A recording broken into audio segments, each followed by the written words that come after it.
dalam situasi di mana kita merasa dipojokkan. Dalam bacaan pertama, Nabi Yeremia merasakan itu secara ekstrim. Teman-teman akrabnya menunggu dia terpeleset, orang-orang di sekitarnya membisikkan teror, dan dia merasa terkupung. Kita pun sering mengalami hal serupa dalam skala yang berbeda. Mungkin bisa terjadi di tempat kerja, di lingkungan rumah, atau bahkan di media sosial.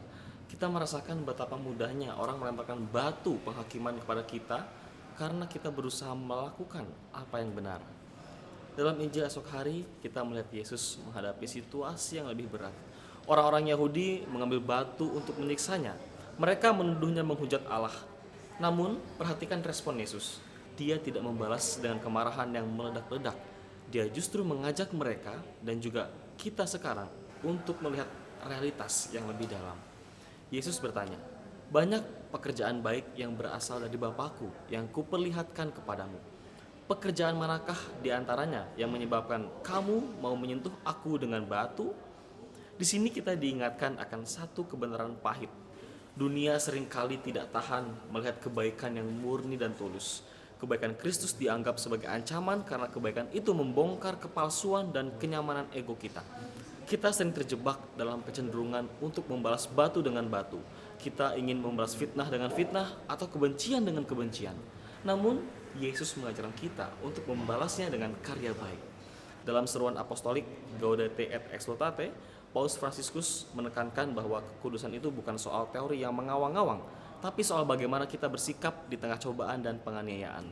Beliau mengingatkan kita bahwa seringkali musuh terbesar kita bukan orang di luar sana, melainkan kecenderungan hati kita sendiri untuk menjadi keras dan tidak mau mengampuni. Yesus meminta para pengepungnya untuk percaya pada pekerjaannya, jika mereka tidak bisa percaya pada kata-katanya. Ini adalah teguran keras bagi kita. Apakah hidup kita sudah cukup bicara sehingga orang lain bisa melihat Tuhan melalui apa yang kita lakukan? Seringkali kita sibuk berdebat soal agama, sibuk membela doktrin, tapi kita lupa menunjukkan kasih yang nyata. Iman tanpa karya adalah iman yang mati. Jika kita mengaku pengikut Kristus tapi kita masih menjadi sumber teror atau gosip bagi orang lain, maka kita sedang mengulangi tindakan orang-orang yang ingin melempari Yesus dengan batu. Mazmur esok hari memberikan kita kekuatan. Ya Tuhan, bukit batuku, kubu pertahananku dan penyelamatku. Ketika dunia melempari kita dengan batu-batu penghakiman, kita sering mencari perlindungan pada pembelaan diri atau mencari dukungan manusia. Padahal satu-satunya tempat aman adalah Tuhan sebagai gunung batu kita. Kita perlu belajar untuk berhenti menjadi reaktif terhadap penilaian orang lain. Kita harus lebih fokus pada penilaian Tuhan. Masa Prapaskah ini mengajak kita untuk mengevaluasi. Pertama, apakah kita masih suka menyimpan batu di tangan kita untuk dilemparkan kepada sesama yang tidak sejalan dengan kita? Kedua, apakah kita sudah memiliki ketenangan batin seperti Yesus yang tetap mampu bekerja dan melayani meskipun diancam? Mari kita berhenti membuang energi untuk memenangkan debat atau membalas sakit hati. Mari kita gunakan energi itu untuk terus menghasilkan karya yang baik. Biarlah hidup kita yang berbicara. Biarlah tindakan kita yang menjadi jawaban atas semua tuduhan. Sebab pada akhirnya kebenaran tidak butuh dibela dengan kekerasan.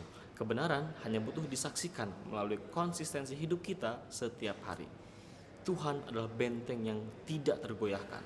Mari kita bersembunyi di dalamnya agar kita tidak ikut menjadi keras seperti batu, melainkan tetap lembut namun kokoh dalam melakukan kehendaknya. Tuhan memberkati kita semua.